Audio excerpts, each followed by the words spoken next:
Mendekati pemilu 2024, daftar kepala daerah yang terjerat kasus korupsi bertambah banyak. Ini bisa jadi sinyal pengawasan terhadap potensi korupsi perlu diperketat, bahkan dilipat gandakan di tahun politik ini. Tak sedikit kepala daerah pun tergoda dan akhirnya terjerat korupsi. Sejak 2004 sampai dengan 2022, total terdapat 1.519 tersangka yang ditangani KPK dan 178 diantaranya merupakan kepala daerah. Di sepanjang 2023 ini, Komisi Pemberantasan Korupsi bahkan dalam hitungan hari bisa menjalankan operasi tangkap tangan hat-trick 3 kali berturut-turut dan semuanya merupakan kepala daerah. Modus yang dilakukan pun beragam, namun salah satu motifnya terkait kebutuhan logistik untuk persiapan Pilkada 2024. Namun jika kita tarik mundur setahun ke belakang, cukup banyak kepala daerah yang terjerat kasus korupsi. Siapa saja ya mereka? April 2022, KPK menangkap tangan Bupati Bogor yang juga kader P3 Ade Yasin atas dugaan pemberian suap. Kasusnya berlanjut hingga Majelis Hakim Pengadilan Negeri Bandung menjatuhkan vonis 4 tahun pada Ade Yasin. Ade dinilai bersalah telah melakukan suap senilai 1,9 miliar rupiah kepada pegawai BPK Perwakilan Jawa Barat. Sebulan berikutnya, Mei 2022, giliran Wali Kota Ambon yang juga politikus Partai Golkar, Richard Lohenapesi, yang terjerat kasus korupsi. Pengadilan Tindak Pidana Korupsi Ambon menjatuhkan vonis 5 tahun penjara.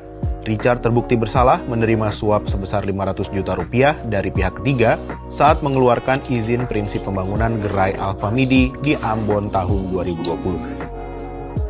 Juni 2022, mantan Wali Kota Yogyakarta sekaligus kader Golkar Haryadi Suyuti terlibat kasus korupsi menerima suap penerbitan IMB Apartemen Royal Kedaton senilai 390 juta rupiah.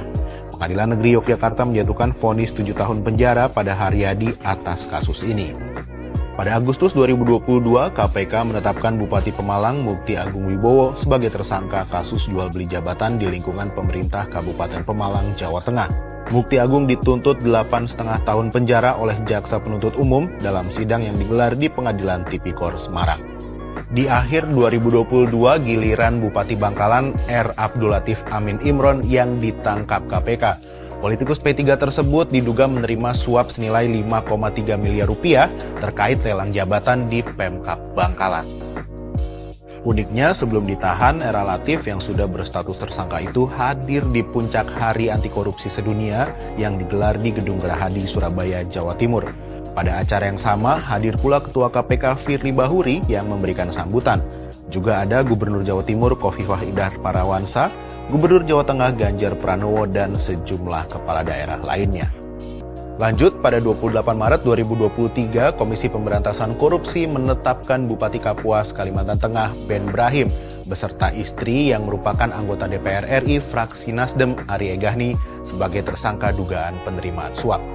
Ben dan istrinya diduga melakukan korupsi untuk mendanai kontestasi di pemilihan kepala daerah maupun legislatif, membayar lembaga survei nasional, dan membiayai kebutuhan hidup jelang pemilu 2024. Ben juga diduga menerima gratifikasi dari pihak swasta, sedangkan Ari yang duduk sebagai anggota DPR pun diduga memerintahkan beberapa kepala satuan kerja di Pemkab Kapuas untuk memberikan uang dan barang mewah. Uang yang diterima keduanya dari praktik korupsi ini diperkirakan mencapai 8,7 miliar rupiah. Ben Brahim sendiri merupakan Bupati Kapuas 2 periode, yakni 2013-2018 dan 2018-2023. Ia pernah maju sebagai calon gubernur Kalteng pada 2019 lalu melawan petahana. Pilgub saat itu dimenangkan oleh petahana yang diusung oleh PDIP serta beberapa partai pendukung. Sedangkan Ben Brahim diusung oleh Demokrat, Nasdem, dan Gerindra.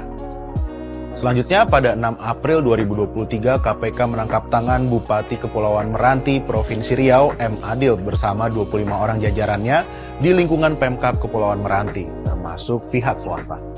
Dugaan sementara ada 3 kasus yang menjerat M. Adil, diantaranya suap pengadaan jasa umroh, fee proyek dari Satuan Kerja Perangkat Daerah atau SKPD Meranti, dan suap auditor BPK Perwakilan Riau.